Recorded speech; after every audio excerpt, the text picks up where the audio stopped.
শুভ দীপাবলি। কেমন আছো সবাই? এটা হলো আমার কালী পুজোর ব্লগ।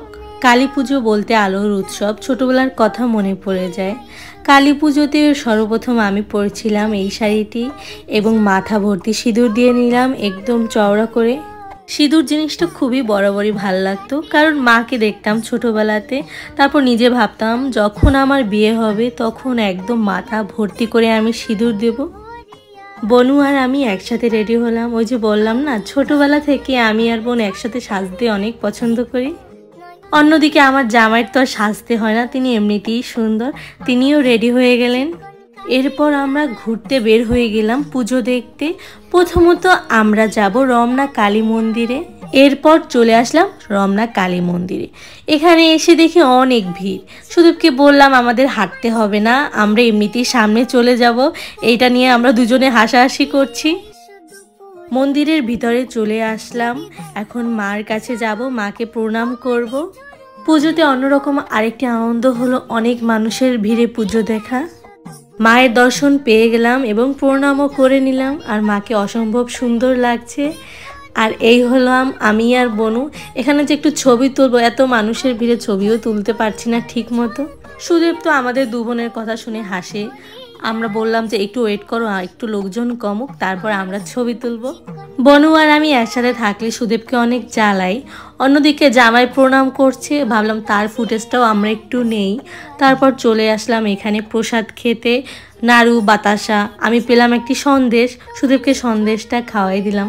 এখন আমরা যাব দীপাবলিতে মোমবাতি জ্বালাতে। সুদেব আমাদের জন্য মোমবাতি কিনে নিয়ে আসলো।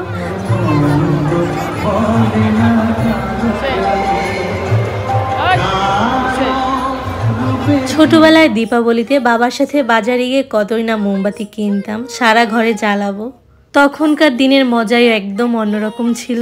মোমবাতি জ্বালানোর পর আমরা এখানে এসে দেখি বাবার অনেক সুন্দর একটি চিত্র, আর পুকুরের ভিতরে অনেক সুন্দর একটি মূর্তি, অসম্ভব সুন্দর।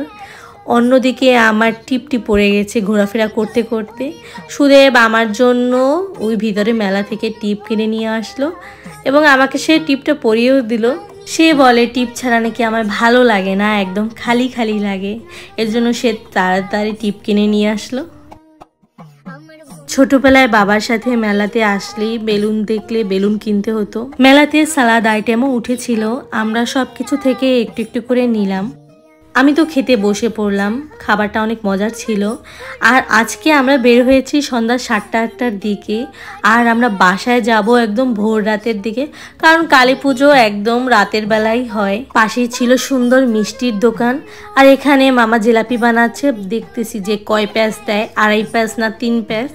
এরপর সামনের দোকানটাতে আমরা ঢুকলাম। এখানে সুদেব নিয়েছিল ফুলকো লুচি, সাথে ডাল ভাজি, আর আমি নিয়েছিলাম ফুচকা এবং মেঘা নিয়েছিল চটপটি। সামনে দেখলাম সুন্দর আচার বিক্রি করে, আচারও নিয়ে নিলাম। এরপর আমরা চলে আসলাম অন্য আরেকটি মন্দিরে। এখানে এসে দেখি পুজো শুরু হয়ে গেছে। কালী পুজো মূলত শুরু হয় রাতের দিকে।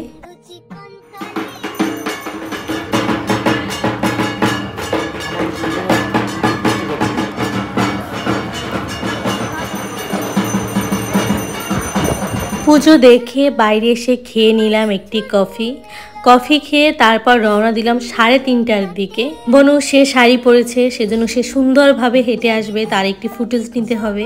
এই হলাম আমি আর আমার জামাই। হেঁটে যাচ্ছি ভাবছি কই যাব এখন। তারপর চলে আসলাম মোমো খেতে। এখানের মোমোটাও অনেক মজার ছিল। কালী পুজোর দিন অনেক কিছু খাওয়া হয়েছে। একদম সন্ধ্যা 7টা থেকে রাত 4:30 পর্যন্ত ছিলাম বাইরে। এরপর রাতের খাবার খেতে চলে যাব পুরান ঢাকার নাজিরা বাজারে। সেখানে বিরিয়ানি তো এমনিতেও বিখ্যাত, চলে যাব সেখানে। আমরা যখন গিয়েছিলাম তখন বাজে 3:30টার মতো। এখানে আমরা বোখারি বিরিয়ানিতে চলে আসলাম। এখানে এসে আমরা অর্ডার করলাম কাচ্চি বিরিয়ানি। এখানে বিরিয়ানি তো অনেক মজার, এজন্যই খাওয়ার ভিডিও এডিট করতে অনেক ঝামেলা, কারণ দেখলেই আবার ক্ষুধা লাগে। খাওয়ার পর আমরা চলে গেলাম চা খেতে চায়ের দোকানে। এখানে চায়ের দোকানের কাপগুলো অনেক সুন্দর, একদম ছোট ছোট। মামার চাটা অনেক মজার, উপরে আলাদা করে শট দেয়। আমরা তিনজনই হলাম চাখোর। চা খেতে খুবই পছন্দ করি। সুদেব আগে চা দুধ চা খেতে এত পছন্দ করতো না, কিন্তু এখন সে আমাদের সাথে থাকতে থাকতে দুধ চা খেতে অনেক পছন্দ করে। আমরা চা খাওয়ার পরে ভাবছি বাসার দিকে রওনা দিব, কারণ এখন বাজে 4:30টার মতো। এখন আমরা বাসার দিকে রওনা দিব। আর এখন নিজেকে অনেকটা হালকা লাগছে, কারণ বশত আমি বেশি বড় কানের দুল পরতে পারি না। আজকের পরেছিলাম, কানটা এত পরিমাণ ব্যথা করলো, একদম শেষের দিকে কানের দুলটা খুলেই ফেললাম। আজকের ভিডিওটা এই পর্যন্ত। সবাই ভালো থাকবেন, টাটা।